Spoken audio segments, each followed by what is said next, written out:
My stepdad took my inheritance money and years later needed my help. If you enjoy these crazy stories, don't forget to hit that like button and subscribe for more. And hey, if you didn't like it, go ahead and hit dislike. I won't hold it against you. Let's get into it. Hey Reddit, I've been holding on to this story for years, and I think it's time to finally share it. It's a long one, so buckle up. I'll call myself Alex for anonymity. This story involves my mom, my stepdad, my golden child stepsister, and my uncle. It's a roller coaster of emotions, betrayal, and, eventually, a bittersweet resolution. When I was 14, my dad passed away tragically in a car accident. It shattered my world. He was my best friend, my rock, and the person I looked up to the most. He left behind a modest inheritance for me, which was supposed to help with my education and future. My mom was devastated too, but she tried her best to keep things together for me. 2 years later, when I was 16, my mom met Greg, my now stepdad. At first, Greg seemed like a godsend. He was charming, funny, and treated my mom like a queen. He had a daughter, Emily, who was 2 years older than me. Emily was the golden child, smart, athletic, and, according to Greg, perfect in every way. I didn't mind her at first. She was nice enough, and I was just happy to see my mom smiling again. But things started to change after Greg moved in. Slowly, the sunshines and rainbows faded, and the real Greg began to show. He had a way of subtly excluding me from everything. Family outings? They'd forget to tell me. Dinner plans? They'd go out without me. Emily got a brand new car for her 18th birthday, while I was told to earn mine by working part-time.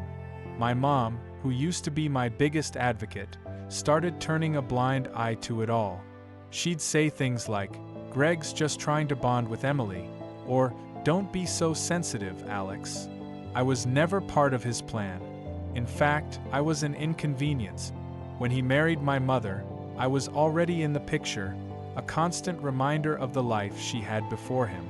I was young, and my father's passing had left me with an inheritance that Greg saw as nothing more than a resource to be repurposed for the greater good, which, in his eyes, meant whatever served him best. He never viewed me as his son, nor did he feel any responsibility toward me. I wasn't his blood, and to him, that meant I didn't truly matter. But it wasn't just indifference, it was something more insidious. Greg despised me because I reminded him of everything he wasn't. Even as a kid, I had potential. I worked hard in school, I had ambition, and I refused to accept the limitations he tried to impose on me. That irritated him in a way I don't think he even fully understood. To him, life was about playing the angles, taking shortcuts, and bending the rules to get ahead. But I didn't think like that. I was determined to build something real for myself, and that threatened him. It wasn't long before Greg began to take control of the family finances. I didn't think much of it at first. He was the adult, after all, and my mom seemed to trust him. But one evening, I overheard a conversation that changed everything. I was heading to the kitchen for a glass of water when I heard Greg and my mom talking in the living room. Their voices were low, but I could make out enough to stop me in my tracks. "We should use Alex's inheritance to pay off the credit card debt," Greg said.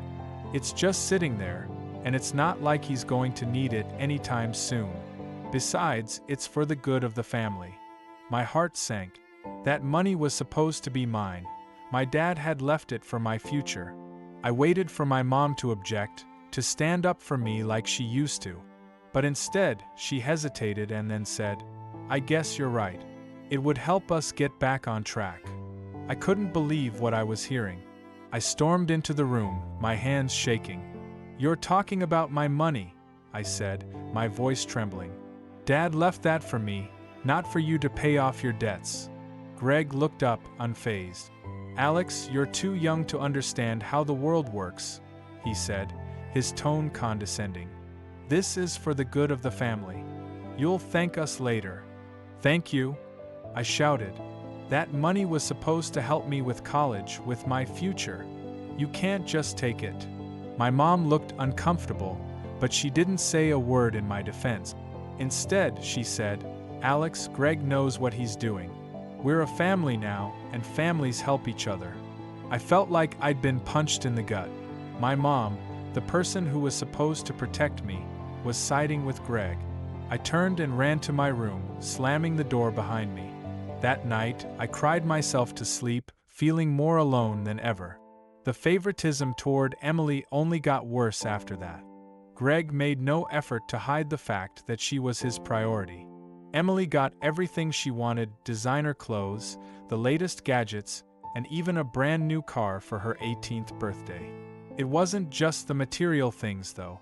It was the way Greg doted on her, the way he bragged about her accomplishments to anyone who would listen, and the way he made sure she never had to lift a finger around the house. Meanwhile, I was told to earn my way through life. I worked part-time jobs after school and on weekends, saving every penny I could for community college. While Emily was out with her friends or attending expensive extracurricular activities, I was scrubbing dishes at a local diner or stocking shelves at a grocery store. It wasn't just the financial disparity that hurt, it was the emotional toll. Greg would often make snide comments about how I wasn't applying myself or how I needed to work harder if I wanted to succeed. He'd compare me to Emily constantly, saying things like, "Why can't you be more like your sister? She's got her life together." My mom, who used to defend me, would just sit there silently, nodding along as if Greg's words were gospel. It felt like I was living in a house where I didn't belong, where my presence was tolerated but never celebrated. One day, I came home from work to find Emily and Greg celebrating in the living room. Emily had been accepted into an expensive private university, and Greg had already paid her tuition in full. My mom was beaming, hugging Emily and telling her how proud she was. The scene was like something out of a movie: balloons, a cake, and even a banner that read, "Congratulations, Emily." I stood in the doorway, my backpack still slung over my shoulder, feeling like an outsider in my own home. "That's great, Emily," I said, trying to sound supportive even though my heart was breaking. "What about me? I've been accepted to community college, but I can barely afford the tuition. Why wasn't my inheritance used to help me?" Greg turned to me, his expression cold. "You need to learn to stand on your own 2 feet, Alex," he said. "Emily's worked hard for this, and she deserves it. You'll figure it out." I felt my face flush with anger. Worked hard? I've been working 2 jobs, just to save up for community college. Emily hasn't worked a day in her life, and that inheritance was supposed to be for my future, not hers. Greg's face hardened, and he took a step toward me. "Watch your tone, Alex," he said, his voice low and threatening. "You're lucky we even let you live here rent-free. If you don't like it, you know where the door is." I looked at my mom, hoping she'd say something, anything, to defend me. But she just avoided my eyes, focusing on Emily instead. "Let's not ruin Emily's special day," she said softly, as if my pain was an inconvenience. That was the moment I realized I couldn't stay in that house any longer. The favoritism, the betrayal, the feeling of being invisible, it was all too much. I turned and walked out of the room, my hands shaking. I went straight to my bedroom and started packing my things. I didn't have much, just some clothes, a few books, and a photo of my dad that I kept on my nightstand. As I zipped up my duffel bag, I felt a mix of emotions: anger, sadness, but also a strange sense of relief. I was done. Done with Greg's condescension, done with Emily's golden child treatment, and done with my mom's silence. I needed to get out of that house, and I needed to do it now. I grabbed my phone and scrolled through my contacts until I found the name I was looking for. Uncle Mike, my dad's younger brother. Uncle Mike had always been there for me, even after my dad passed away. He was the one who'd take me fishing on weekends or show up to my school events when my mom was too busy with Greg and Emily. He was the closest thing I had to a father figure, and I knew I could trust him. I dialed his number, my hands still trembling. He picked up on the second ring. "Alex? Everything okay?" he asked, his voice filled with concern. "No," I said, my voice cracking. "I can't stay here anymore, Uncle Mike. I need help." There was a pause on the other end, and then he said, "Tell me where you are. I'm coming to get you." I didn't even have to explain. Uncle Mike had always had a sixth sense when it came to me. He'd warned me years ago, after Greg moved in, to be cautious. "Your stepdad seems like the type to put his own first," he'd said. "If things ever get bad, you call me." No questions asked. I packed the last of my things and waited by the front door, my duffel bag at my feet. As I stood there, I could hear Emily's laughter from the living room, sharp and mocking. She'd been smug throughout the entire confrontation, smirking as Greg dismissed me, and my mom stayed silent. It was like she enjoyed watching me struggle, like my pain was some kind of entertainment for her. I clenched my fists, trying to push down the anger bubbling inside me. Uncle Mike arrived within 20 minutes. He pulled up in his old pickup truck, the one he and my dad used to take me camping in when I was a kid. As soon as I saw him, I felt a wave of relief. He stepped out of the truck, his face stern but kind, and walked up to the house. Greg appeared in the doorway, his arms crossed. "What's going on here?" Greg asked, his tone dripping with disdain. Uncle Mike didn't even flinch. "I'm taking Alex with me," he said simply. "He doesn't belong here." Greg smirked. "Fine by me. One less mouth to feed." I grabbed my bag and followed Uncle Mike to the truck, not bothering to look back. As we drove away, I glanced at the house one last time. Emily was standing in the window, that same smug smirk on her face. She waved as if to say, "Good riddance." I turned away, my jaw clenched. Uncle Mike didn't say much during the drive, but once we got to his place, he sat me down at the kitchen table and handed me a cup of coffee. "Your dad knew something like this might happen," he said quietly. "That's why he gave me some money to hold on to for you. It's not enough to cover tuition fully, but it's a start." I stared at him, stunned. "Dad gave you money for me?" Uncle Mike nodded. "He didn't trust your mom to handle things if she ever remarried. He wanted to make sure you had something to fall back on. I've been holding on to it, waiting for the right time to tell you." Tears welled up in my eyes. Even in death, my dad was still looking out for me. "Thank you," I whispered. Uncle Mike reached across the table and squeezed my shoulder. "You're not alone, Alex. We'll figure this out together." That night, as I lay in the spare room at Uncle Mike's house, I thought about Emily's smirk and Greg's cold dismissal. For the first time in years, I didn't feel like the invisible kid in the corner. I felt like I had a chance, a real chance, to build a future for myself, one that wasn't defined by their favoritism or their cruelty. And for that, I had my dad and Uncle Mike to thank.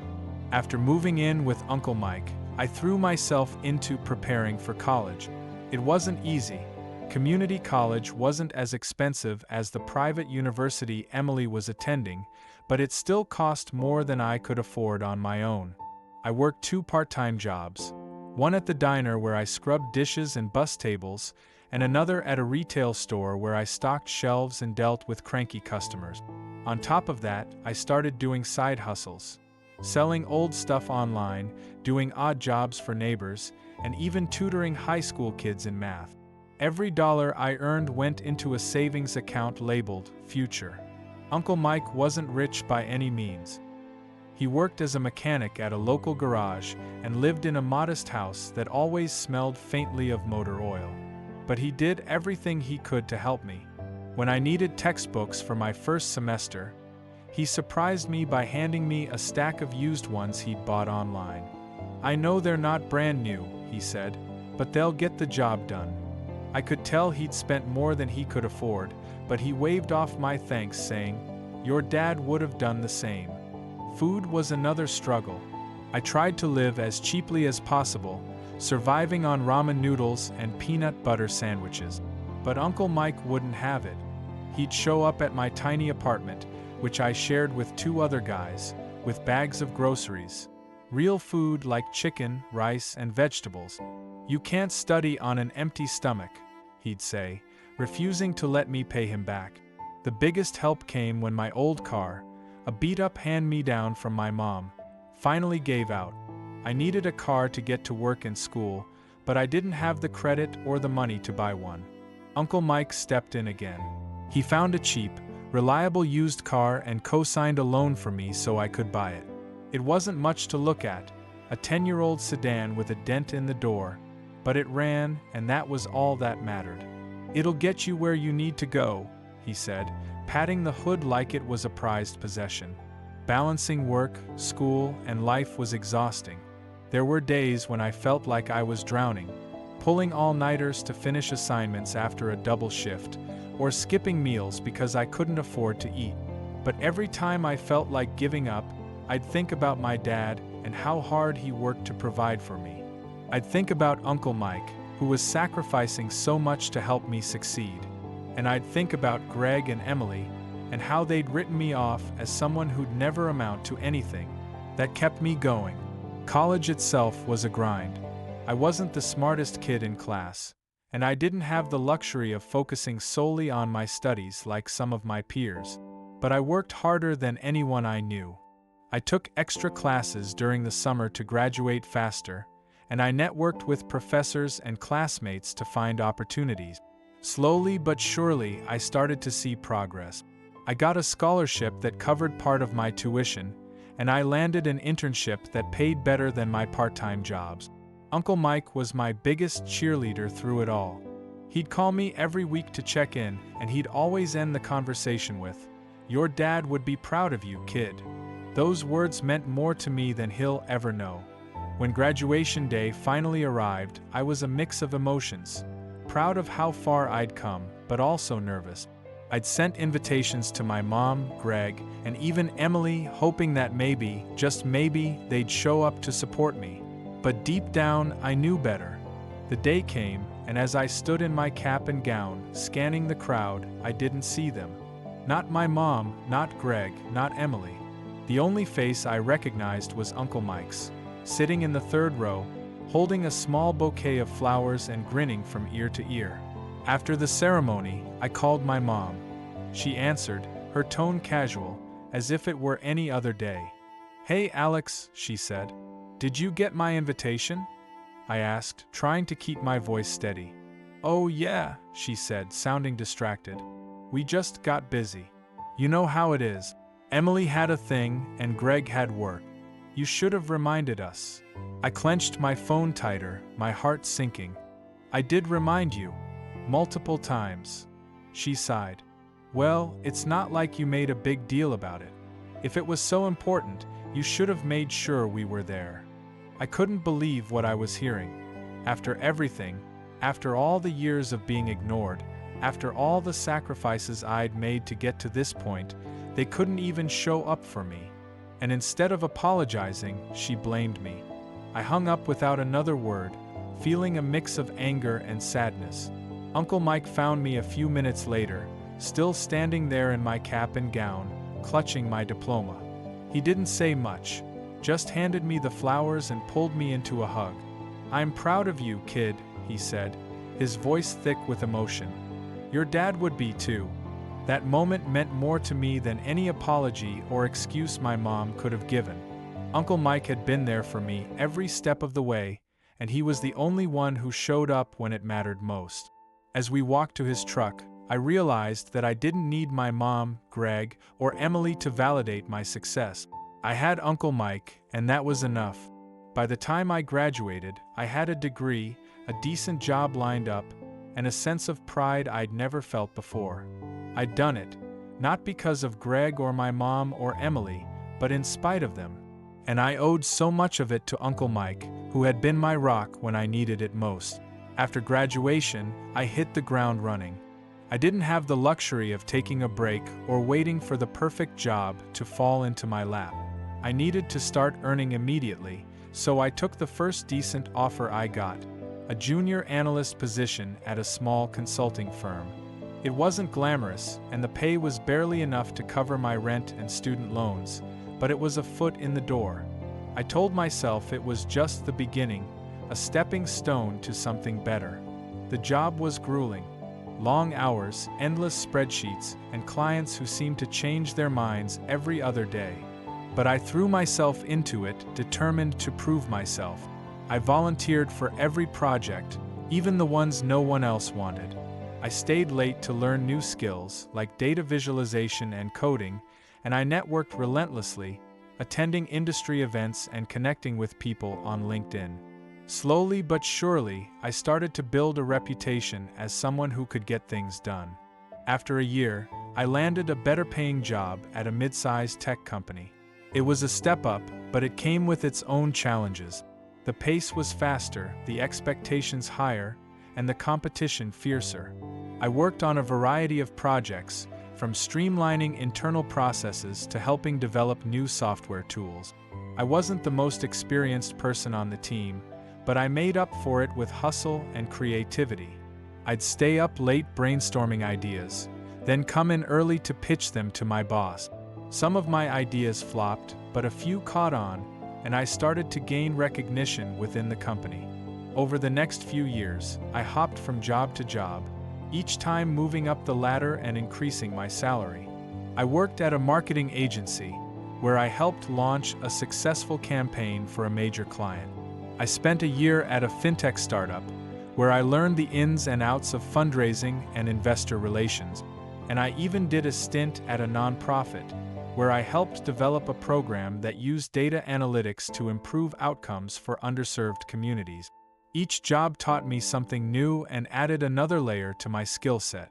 But despite the progress, I never felt like I'd found my true calling. I was good at what I did, but I didn't feel passionate about it. I wanted to be part of something bigger, something that could really make a difference. That's when I heard about Novatech, a small startup that was working on a revolutionary idea: self-healing materials. At first, it sounded like science fiction. The idea was to create materials, like metals, plastics, and even concrete, that could repair themselves when damaged. Imagine a car that could fix its own scratches, or a bridge that could seal its own cracks. It was the kind of innovation that could change entire industries, and I was immediately intrigued. The catch? Novatech was still in its early stages. They had a prototype and a handful of patents, but they were operating on a shoestring budget. The pay they offered was significantly lower than what I was making at the time, and the job came with no guarantees. But something about the company's vision spoke to me. I could see the potential, and I wanted to be part of it. I took the leap and joined Novatech as their head of business development. It was a risky move, but I believed in the team and the technology. The first year was tough. We worked out of a cramped office in an industrial park, surviving on ramen noodles and caffeine. There were days when it felt like we were spinning our wheels, trying to convince investors and partners to take a chance on us. But slowly we started to gain traction. One of my first big wins was securing a partnership with a major automotive manufacturer. They were interested in using our self-healing materials for car exteriors, and after months of negotiations, we signed a deal. It was a huge validation of our technology and a major boost for the company. From there, things started to snowball.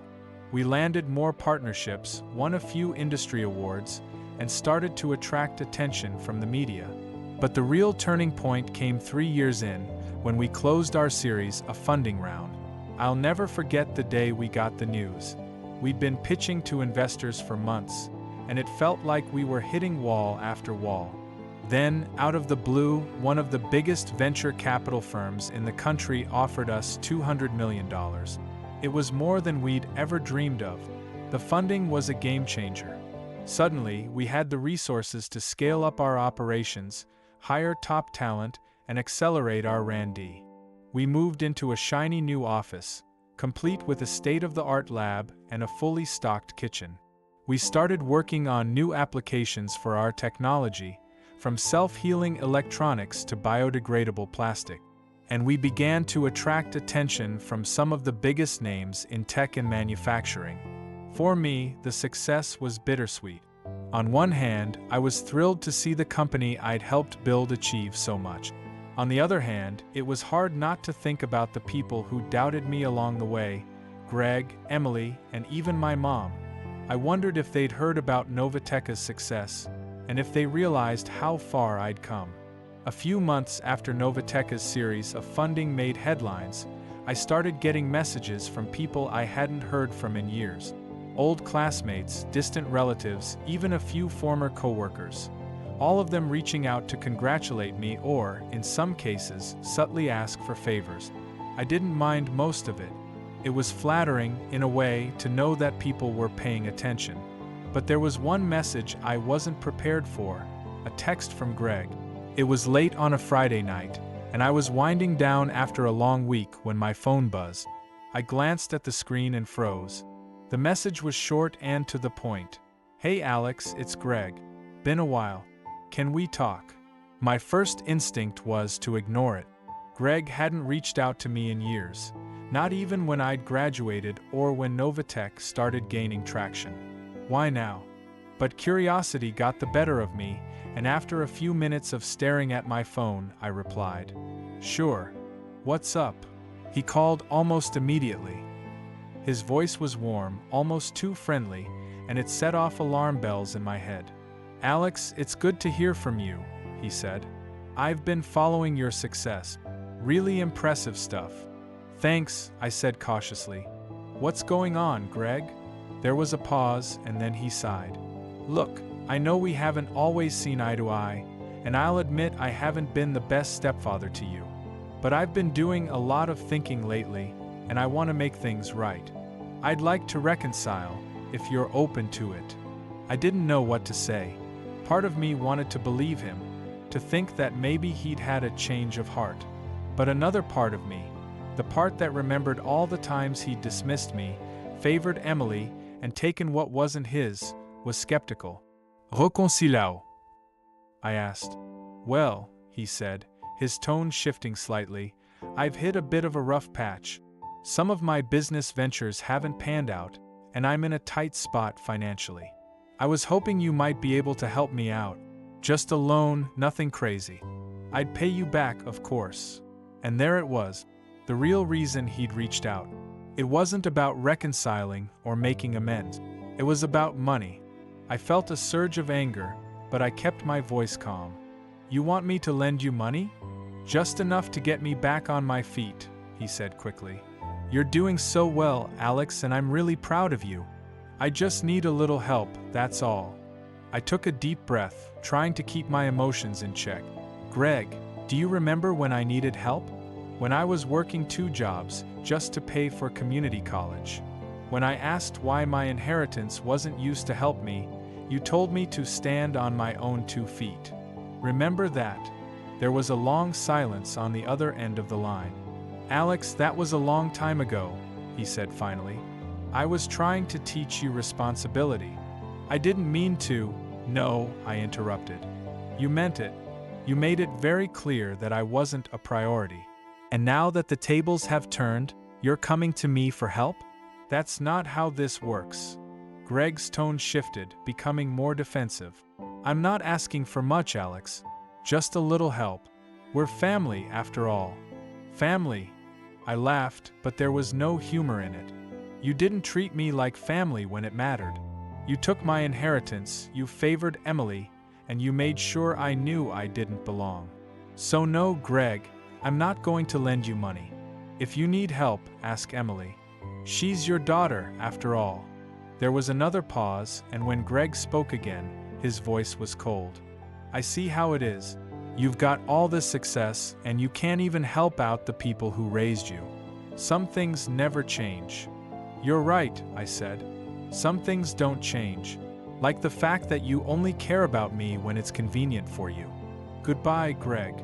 I hung up before he could respond, my hands shaking.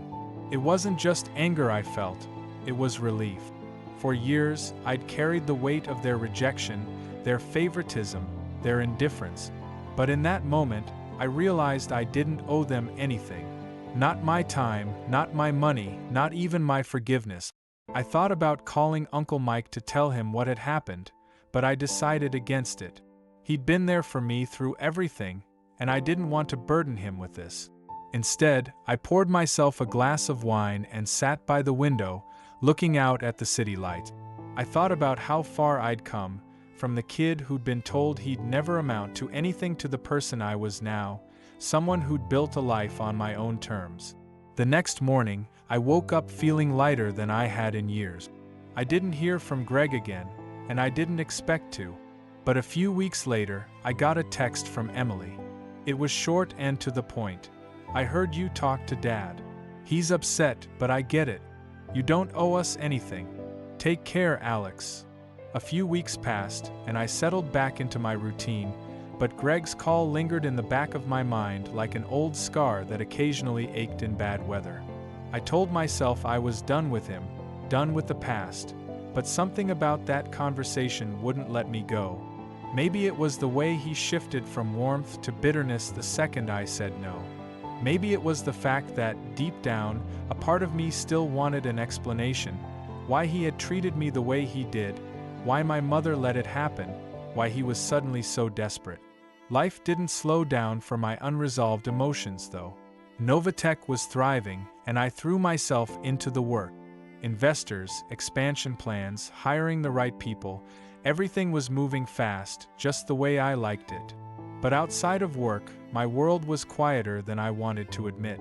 Sure, I had colleagues, acquaintances, the occasional networking event where I made small talk over expensive cocktails. But real connection? That was harder to come by. That changed when I met Olivia. I wasn't looking for anyone. I didn't think I had time for a relationship, nor did I believe I was the kind of person who could handle one. But Olivia didn't care about any of that. She was sharp, confident, and disarmingly honest. The kind of person who saw straight through the carefully put-together version of myself that I presented to the world. We met at a fundraiser, one I'd attended out of obligation more than interest.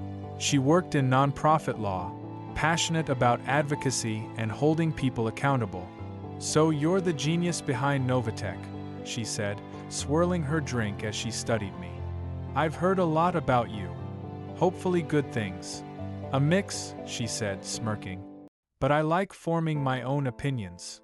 We talked for hours that night, and for the first time in a long while, I wasn't thinking about work or Greg or anything other than the person in front of me.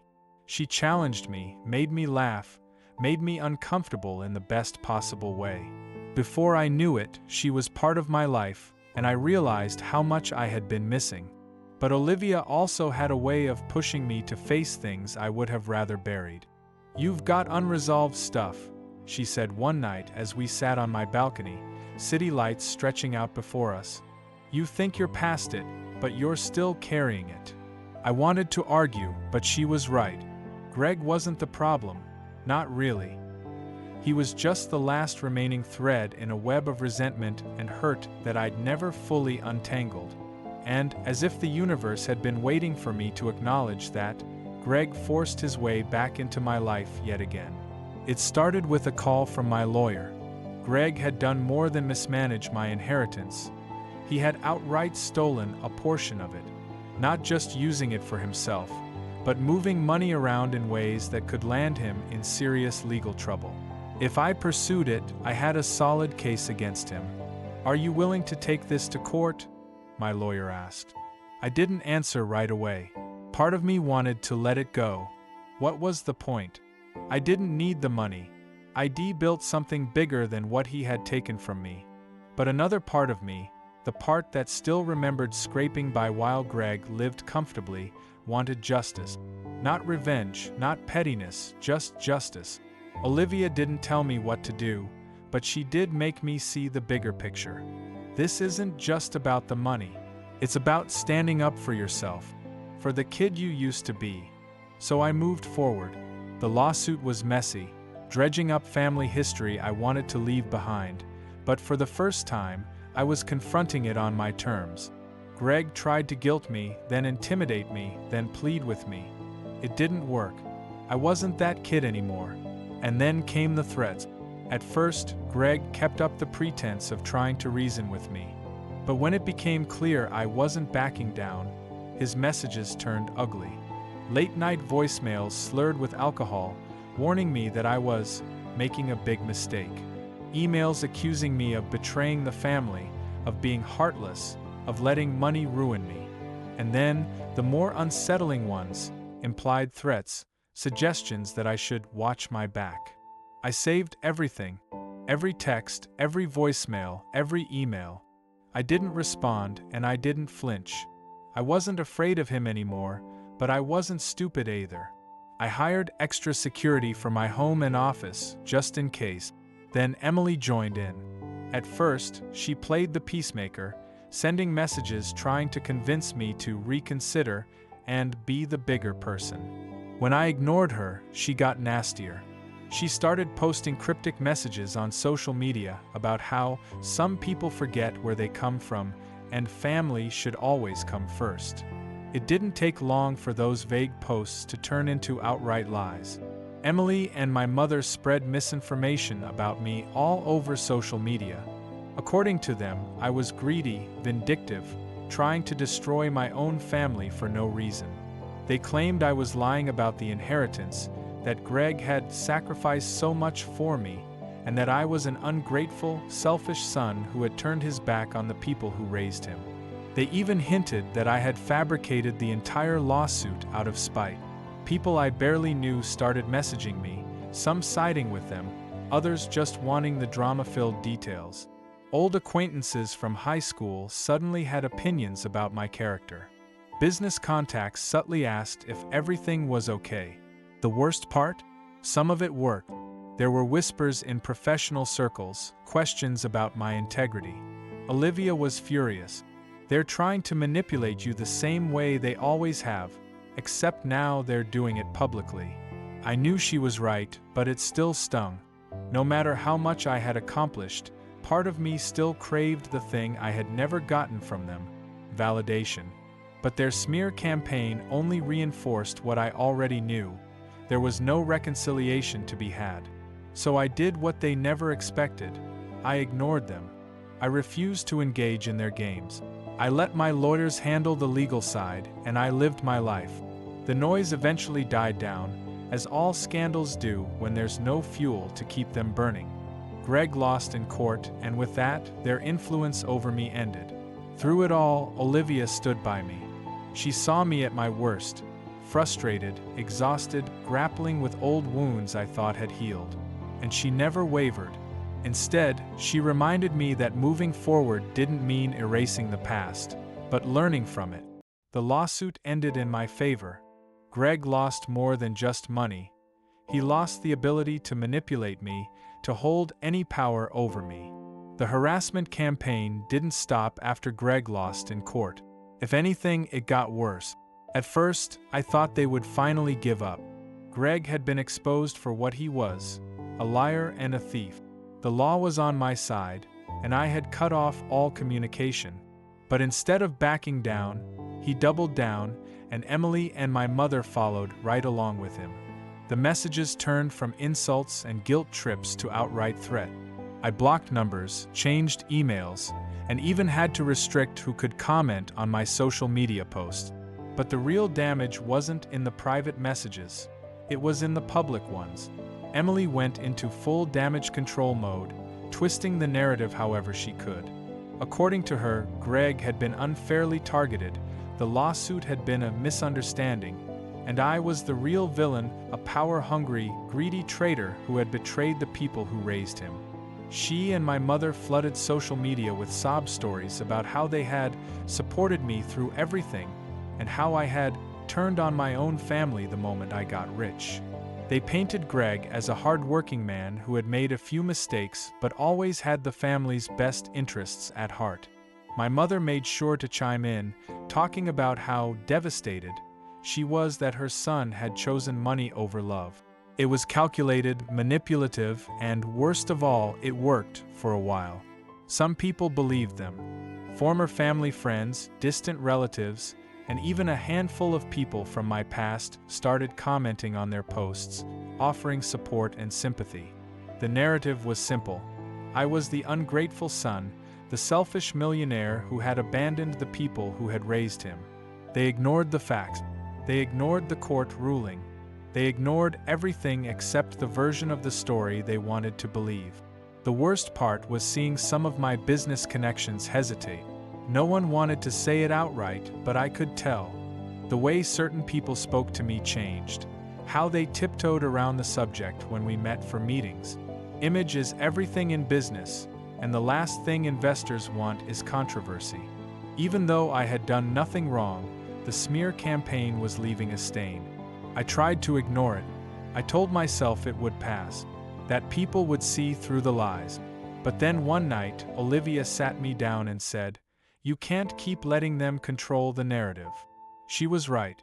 I had spent my entire life letting Greg and my mother dictate the story, letting them make me feel like I was less, like I was the problem. I had done it as a kid, as a struggling college student, and now, even with all the success I had built on my own, I was still letting them frame the conversation. That ended now.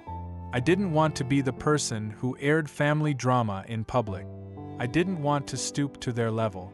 But at a certain point, silence wasn't strength, it was surrender. And I wasn't about to surrender to them again. So I made my own post. It wasn't dramatic. It wasn't an angry rant or a bitter rebuttal. It was simple and direct. I laid out the facts. I talked about how Greg had misused my inheritance, how he had refused to support me when I needed help, how he had only reached out when he wanted money.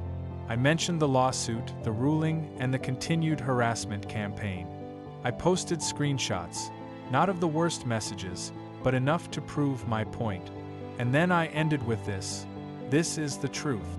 I have spent my entire life being told to stay silent, to put family first no matter how much it cost me. But family isn't about blood, it's about who stands by you when it matters. I don't expect everyone to believe me, but I won't sit back while my name is dragged through the mud by the same people who abandoned me when I needed them most. I am done being their scapegoat. It didn't take long for the tides to turn. For every person who had sided with Greg and Emily, there were 10 more who had been waiting for my side of the story. The support flooded in. Colleagues, friends, people who had seen firsthand what I had been through but had never felt like it was their place to say anything. And then there were the people who had believed my family's lies but now felt betrayed by them. Greg, Emily, and my mother tried to fight back. They called me a liar, said I was twisting things to make myself look good. But the difference was, I had proof. They had stories. And one by one, their supporters started to disappear. Some of the more aggressive messages stopped. The threats faded. I wasn't naive enough to think they would ever stop completely, but their campaign had failed. They had exposed themselves for what they were, manipulators grasping at whatever power they had left. And for the first time in my life, I wasn't just reacting to them. I was taking control. I wasn't the scared, abandoned kid they had once been able to control. I was done letting them define me. I was free. If you thought that was crazy, hit that like button and subscribe for more wild stories. And if you didn't quite enjoy it, feel free to hit the dislike. Your feedback means a lot. Drop a comment below and let me know what you think, or share your own experiences. And don't forget to check out my other videos for more insane tales. Thanks for watching, and I'll see you in the next one.